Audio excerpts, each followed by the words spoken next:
أعوذ بالله من الشيطان الرجيم. بسم الله الرحمن الرحيم.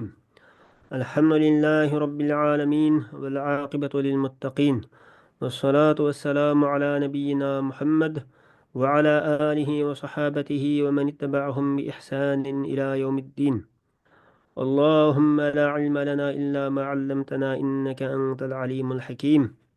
ربنا لا تزغ قلوبنا بعد إذ هديتنا وهب لنا من لدنك رحمة إنك أنت الوهاب. الله تعالى iltifati bilan Sura Ali İmran'dan 16 oyatni o'qib bo'lgan bo'ldik. 17-oyatda Alloh taolo shunday deydi: Estaizu billah. Shahidallohu annahu la ilaha illa hu val malaikatu va ulul ilmi qa'iman bil qist. La ilaha illa huval azizul hakim. Ya'ni Alloh taolo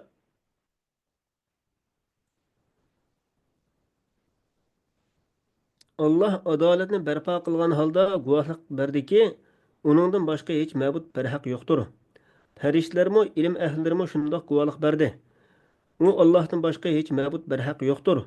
U g'olibdir, hikmat bilan ish qiluvchidir. Bu oyatning nozil bo'lish sababida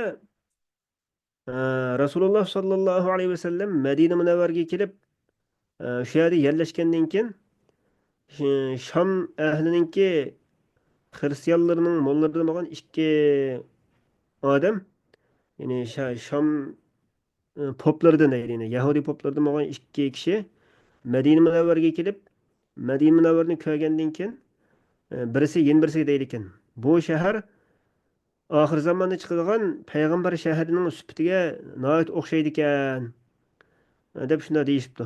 Keyin u ikkisi payg'ambar sollallohu alayhi vasallamni yoniga kirgandan keyin payg'ambar alayhissalomni o'zlari kitoblarda bilgan sifat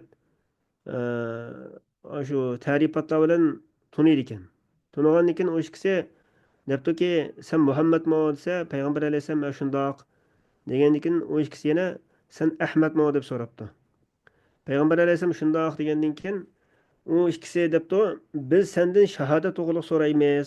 Ya'ni guvohlik degan haqida so'raymiz, shunga javob bergin. Agar shuningga sen javob bera olsang, biz senga imoyatimiz va seni tasdiq qilamiz debdi. Degandan keyin Alloh taolo u ikkisiga payg'ambar sollallohu alayhi vasallam so'ranglar degandan keyin u ikkilan debdiki, axbirna an a'zumi shahadatin fi kitabillah. Allohning kitobidagi eng ulug', eng katta shahodat, ya'ni guvohlik haqida bizga xabar bergin degandan keyin Alloh taolo mushu shahidallohu annahu la ilaha illa huva val malaikatu va ulul ilm degan mushu oyatni nozil qilgan. Mushu oyatni nozil qilgandan keyin payg'ambar alayhisalom u ikkisiga o'qib beribdi. O'qib bergandan keyin u ikki Yahudi olimi shu zamonda islom keltirib musulmon bo'lgan deydi va Rasululloh sollallohu alayhi vasallamni tasdiqlagan ekan. Bu oyatning nozil bo'lish sababi shundoq. Ya'ni shahidallohu bayyana li xalqihi bid-dalaili vel oyat. Ya'ni Alloh taolo keskin dalil isbotlar bilan va mo'jizalar bilan o'zining xalqiga shuni bayon qildiki, haqiqatan yo'q iloh, ya'ni haqlik bilan mavjudiyatda, ya'ni haqiqiy ibodat qilgan bir ma'bud yo'qdir, faqat u Alloh bordir.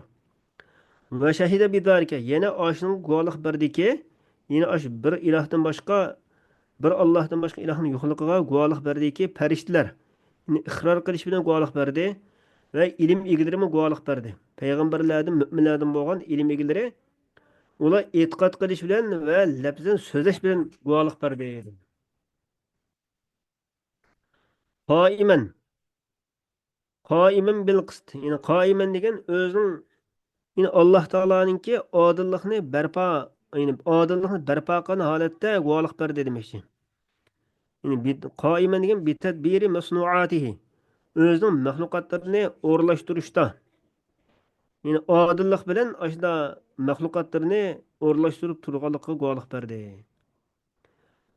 Qoiman degan bu buning nasb o'qilishi hol bo'lganligiga binoan deydi. Bu hol ekanligining omili nima degan chaqda jumlaning ma'nosi. La ilaha illalloh, La ilahe illahu degan shu jumlaninki ma'nisi e, e, qoimanning hol o'qilishiga omil bo'lgan omil shu demoqchi bu yerda. Ya'ni tafarrada bil qisti. Tafarrada qoiman bil qisti. Ya'ni Alloh taolo odillikni barpo qilgan holatda yakigani bo'ldi demoqchi. Odillikni barpo qilish bilan yakigani bo'ldi. La ilaha illahu. Yine u Allah'tan başka ilah yoktur. Bunu ta'kidlab shunda takrorlagan deydi. El-Aziz. Yine Allah Teala özünün padişahlıqıda azizdir, g'olibdir. El-Hakim. Yine özünün qilmishlarida, qilgan ishlarida hikmat bilan ish qiluvchidir. İnned dine indallahil islam. Haqiqatan Allohning dargohidagi din, ya'ni Alloh rozi bo'lgan, rozi bo'lingan din o'sim islomdir.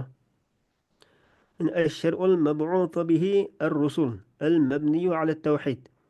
Tavhidning ustiga qurilgan barliq payg'ambarlar uning bilan avatilgan shariat. Mushu islomda Alloh haqiqiy rozi bo'lgan din mushu.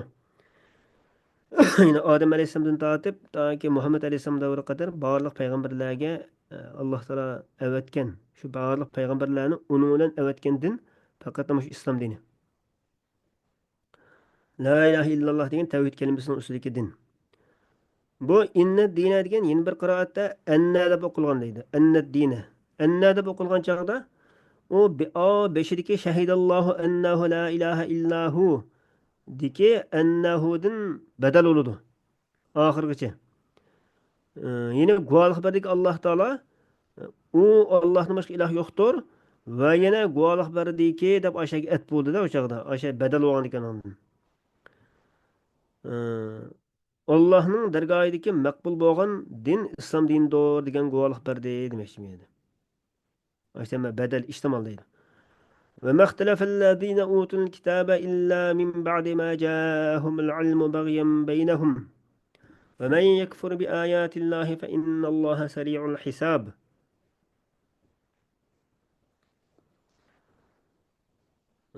Kitap berilganlar, ya'ni Yahudiler ve Nasaralar fakat özlerine ilim kelgandan keyin o'zaro hasad qilishib, ixtilof qilishdi.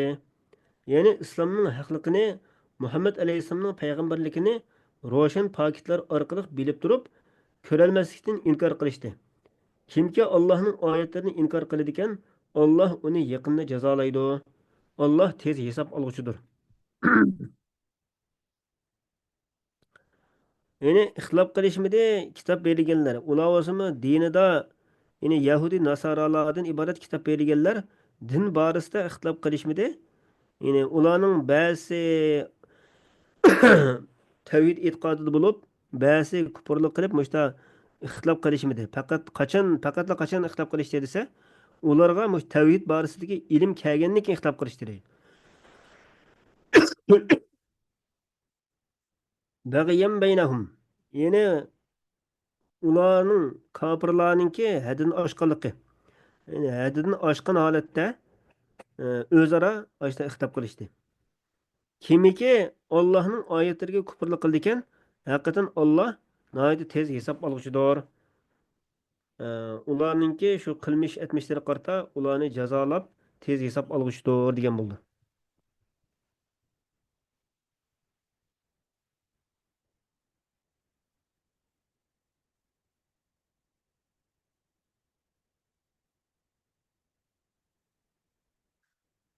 فإن حاجوك فقل أسلمت وجهي لله ومن اتبعني وقل للذين أوتوا الكتاب الأميين أأسلمتم فإن أسلموا فقد اهتدوا فإن تولوا فإنما عليك البلاغ والله بصير بالعباد.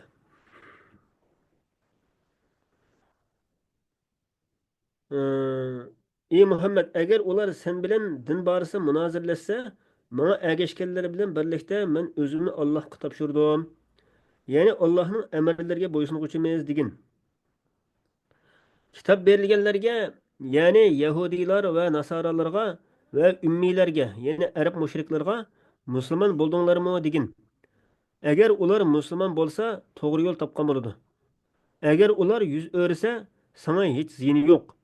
Sening faqat tabliğ qilish mas'uliyating bor. Alloh bandalarni yana hamma ahvolni ko'rib turguchidir.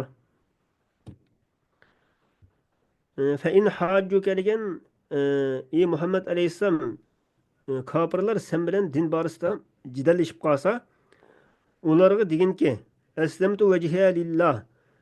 Men topshirdim o'zimni Allohga, ya'ni butun vujudim bilan Allohga bo'ysundim. Va man ittaba'an. Va menga ergashganlarmi, ya'ni butun vujudi bilan Allohga bo'ysundi. Ya'ni va man ittaba'ani deb o'qilganda, bu yerda yuz zikr alayda xos qilib zikr qilindi, yuzning sharafli bo'lganligi uchun deydi. Boshqa a'zolar texmi avlodir. Ya'ni butun vujudim bilan Allohga bo'ysundim degandek bo'ladi. Va degansan kitob berilganlarga, Yahudi va Nasoralarga va arab mushriklarga, ummiy degan ya'ni savossiz, ya'ni arab mushriklarni ko'z tutgan ekan bu yerda, savossizlar degandan. Aslamtum, ya'ni sizlar musulmon bo'ldinglarmi degan. Ya'ni bu yerdagi aslamtum degan aslimu degan ma'noda debdi. Ya'ni musulmon bo'linglar degan demoqchi ekan. Agar ular musulmon bo'lsa, ozg'unlikdan yenib hidoyat topgan bo'ladi. Faqat ihtadav. Ve in tevellev eğer yüzü örüp kalsa yani İslam'dan yüzü örse fe innema aleykel belag senin vazifen fakatla yetkiziştir. Yani Allah'ın elçiliğini tebliğ kılış, yetkiziştir. Vallahu besirun bil ibad. Allah Teala bendelerini körüp duruşudur. Ularga ularının emelleri yarışa ceza ve mukafat bergüçüdür. Bu bolsa uruş kılışka buyruk gelişinin ilgirki ehvallah idi. Hoş, keyingi ayette إن الذين يكفرون بآيات الله ويقتلون النبيين بغير حق ويقتلون الذين يأمرون بالقسط من الناس فبشرهم بعذاب أليم. Hakikaten Allah'ın ayetlerine küfürlük kılganlar, Allah'ın ayetlerini inkar kılganlar, peygamberlerini nahak öldürdüganlar, kişilerin içindeki adaletke buyurduğanlar, yani Allah'a davet kılgıçlarını öldürdüganlarga çokum qattiq azap bilan xush xabar bergin. Ani shularning dunyo va oxiratga amallari bekor bo'lib ketdi. Ularga hech yordam qiluvchi yo'qdir. Mayada yaqtulun degan yana bir qiroatda yuqa va yuqatilun deb o'qilgan ekan. Ya'ni haqiqatan Allohning oyatini inkor qilganlar va payg'ambarlarni nohaq o'ldirganlar va odillikqa bo'yinganlarni o'ldirganlar. Kişilerin içinden adillik buyurduğanlarını öldürdüğanlar, ularga azabın elim bilen bişaret bergin. Yani ular olsa Yahudilardır. Yani aşındak kabih kılmışlarını kılanlar Yahudilar deydi. Rivayet kılınışça ular 43 peygamberini öldürüp etken idi. Muşunda naati kabih kılmışını kılanın kin ularning abidlaridan 170 kishi ularning bu qilmishdan to'sqan ekan. To'sqan ekan ular shu kunni o'zlamla u obidlarni o'ldirib etgan deydi. Ya'ni mushunda qabih qilmish, qabih jinoyatni o'tkazganlarga bildirib qo'ygan ularga alamlik azobning borligini. Ya'ni alim degan mu'lim degan bo'ladi. Alam qilguvchi. Bu yerda bishoratni zikr qilish, yani aslida bishorat degan yaxshi xabar bo'lsa, shuni qarata bishorat bergin deydi. Bu yerda bularning qabih qilmishlariga qarata qattiq azobning borligini bildirib qo'yishga, ya'ni bashir degan iboratni sheltishi ularni masxir qilish maqsadida deydi. Tahakkumun bihim. Meda fa innaning xabariga kirdi. Ya'ni innallazina yakfuruna ning xabari fabashshirhum. Asi innaning xabariga ya'ni fa kirmaydi demoqchi bu yerda. Bu yerda nimishqa fa kirib qoldi desa, innaninki ismisining ism mavsulininki shartga o'xshab ketganligi uchun deydi. Ya'ni innaning allazina yakfuruna degan innaning ismisi. Allazina degan shu ism mavsulning shartning ma'nosiga yaniqi in yoki iza degandek shartninki ma'nosiga o'xshab ketganligi uchun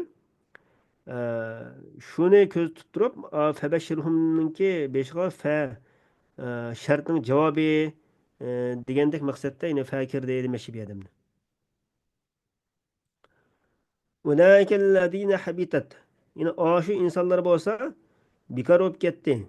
Meni batıl bo'lib ketdi, yo'q bo'lib ketdi ularning amallari. Ularning qilgan yaxshi ishlarining hammasi bekar bo'lib ketdi.